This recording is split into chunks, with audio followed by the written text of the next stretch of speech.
Welcome MTG Burgeoning viewer. This is a quick message to remind you of our rewards for September. If we get at least 30 subscribers during the month of September, then one subscriber will be chosen at random and receive an entire set of Modern Horizon art cards. Also, any subscriber who comments on every MTG Burgeoning video during the month of September will become eligible for the October Pack Wars. On October 1st, a list will be compiled of all subscribers that commented on every MTG Burgeoning video released during September. From this list, one subscriber will be chosen at random to participate in the October Pack Wars for free. If the chosen subscriber is already a Pack Wars supporter or member, then that subscriber will receive a second spot in the October Pack Wars. So be sure to leave a comment and prepare for war. We're MTG Burgeoning. This is Mystery Wednesday. Subscribe now and join the movement. This is MTG Burgeoning. This is Wildcard Wednesday. And today, here's a list of the top 10 charms played in EDH Commander.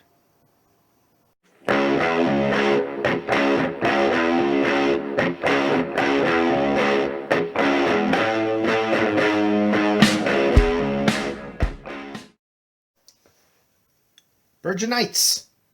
Welcome back to the channel. It is Wednesday, and that means that for today it's Wildcard Wednesday, and we are going to talk about the top 10 charms played in EDH Commander.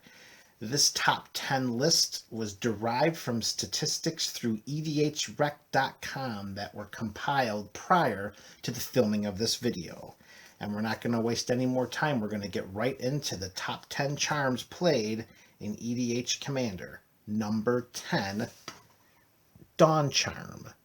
As our only monocolor charm to make the top 10 list, Dawn Charm comes from us from Planar Chaos. For 1 and a white, we choose 1. We prevent all combat damage that will be dealt this turn, so we fog. Or number 2, we regenerate target creature. Or number 3, we counter a spell that targets us. And that's Dawn Charm. Very relevant modes, particularly for whites, much maligned white. Dawn Charm is number 10. Number 9, Bant Charm. For a green, a white, and a blue, of course, Bant colors, we choose 1. Destroy target artifact, put target creature on the bottom of its owner's library, or counter target instant spell. So some great modes here. Destroy an artifact. Every EDH player has an artifact, or multiple artifacts to be honest. Tuck a creature, or counter target instant spell. Bant Charm coming in at number 9. Okay, number 8. And we are going all the way back in time with Croesus's Charm. For a blue, a black, and a red, that's Grixis, folks. Pick 1. We return target permanent to its owner's hand. We destroy target non-black creature, and it cannot be regenerated. Take that, Dawn Charm. Or we destroy target artifact. Again, the destruction of an artifact, very relevant. The destroy target non-black creature, that's a little restrictive, but the first option of returning target permanent to its owner's hand, any permanent, that more than makes up for the limitation of just targeting a non-black creature with mode number 2. All right, so number 8, Croesus's Charm. Next up, number 7 from Khans of Tarkir, Abzan Charm. 1, a black and a green. Pick 1. We exile target creature with power 3 or greater. There are a few of those running around on EDH Commander tables, right? Big creatures, big power. I'm pretty sure that's true. Mode number 2. Draw 2 cards, lose 2 life. Cards in hand, always a good thing. And lastly, distribute 2 +1/+1 counters among 1 or 2 target creatures. So the third mode may be a bit weaker than the first two, but still from a combat perspective, that could create some strategies for us and some headaches for our opponents. But MTG Charm with exiling a creature and drawing a couple of cards in exchange for a couple of life. MTG Charm coming in at number 7. I'm okay with that. Number 6. Nia Charm. A red, a green, and a white. Nia Charm deals 3 damage to target creature, or we return target card from a graveyard to its owner's hand, or we tap all creatures target player controls. Alright, so we have 3 damage to a creature. I mean, that's not... I mean, no one's going to run over to their computer and order a bunch of Nia Charms because of a 3 damage to target creature. It's helpful. Returning a card from a graveyard to its owner's hand. Now, notice the text on that, on mode number 2. It doesn't say from our graveyard. It says return target card from a graveyard to its owner's hand. So that kind of, allows for the potential for politics during a game. And then lastly, tap all creatures target player controls. That can strictly benefit us, or political gains here, political gains there, or we could surprise an opponent who's being attacked by another opponent. Aside from the 3 damage to target creature, which maybe I'm downplaying that a little bit. I mean, there are tons and tons of commanders and generals out there whose toughness is 3 or less that are very problematic. I can see the value of Nia Charm, though, definitely. So Nia Charm comes in at number 6, and that's our bottom 5. And now it's top 5 time. What are the 5 charms that make the most decks in EDHREC.com? Number 5. Izzet Charm. Blue and a red. We counter target non-creature spell unless its controller pays 2. Or this deals 2 damage to target creature. Or we draw 2 cards and then discard 2 cards. This is pretty much a staple in a lot of the Izzet Spellslinger decks throughout the EDHREC archives. Okay, Izzet Charm coming in at number 5. Number 4. Sultai Charm. Black, green, and blue, we destroy a monocolored creature. We destroy target artifact or enchantment. Or we draw 2 cards and then discard 2 cards. So we target a monocolored creature. Okay, there are definitely lots of multicolored creatures running around in our format. Still, destroying a monocolored creature, that's not bad. Choosing to destroy an artifact or enchantment, we haven't seen that on a previous charm so far, so that is very valuable. And then again, drawing a couple cards, discard a card. I can see Sultai Charm and why it's number 4. That brings us to our top 3. Number 3, Golgari Charm. A black and a green. We pick 1, of course. All creatures get -1/-1 till end of turn. Destroy target enchantment.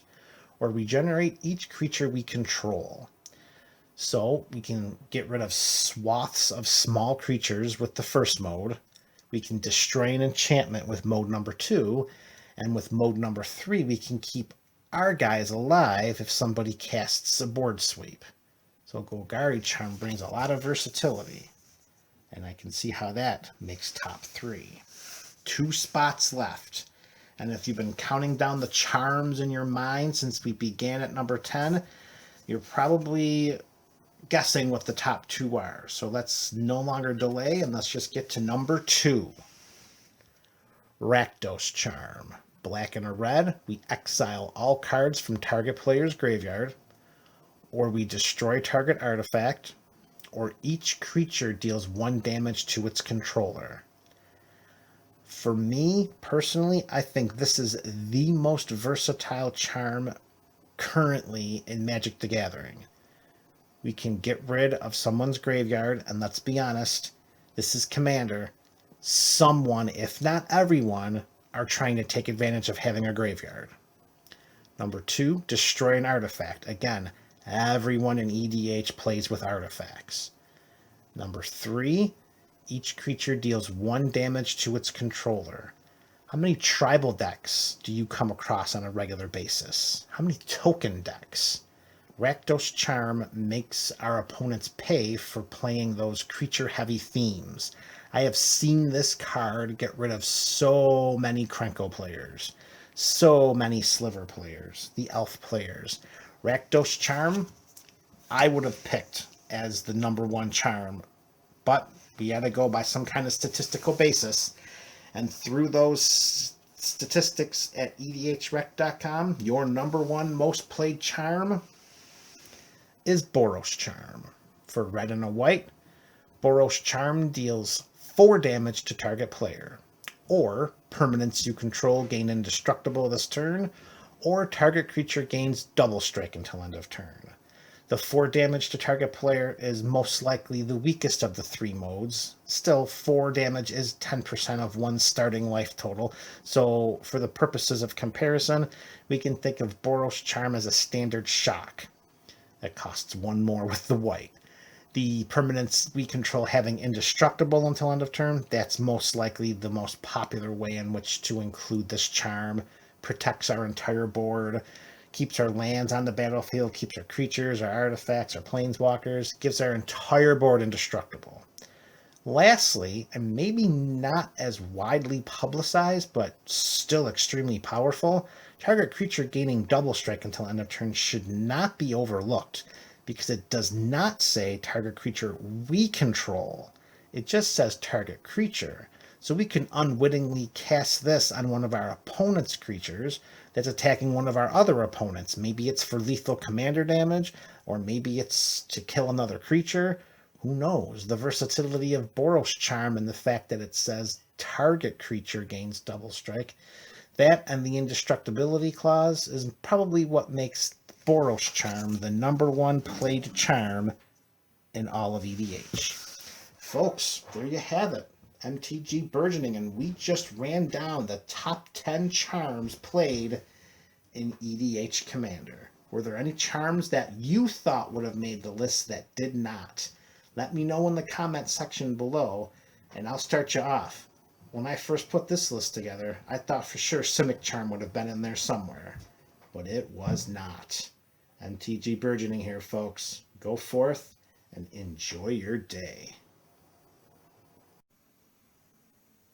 Want to become a Pack Wars combatant? 4 easy steps. Step number 1. Click on the link below in the description, or go to www.buymeacoffee.com/MTGBurgeoning. Step number 2. Select either membership or support. Membership will enroll you into Pack Wars for $5 each month. Support will cost $5 for 1 month. Step number 3, complete payment information. The name you use will appear on the site. Use your real name, use your YouTube handle, or use no name at all and be anonymous. Be sure to include your email address in the information. Step number 4, most importantly, prepare for war.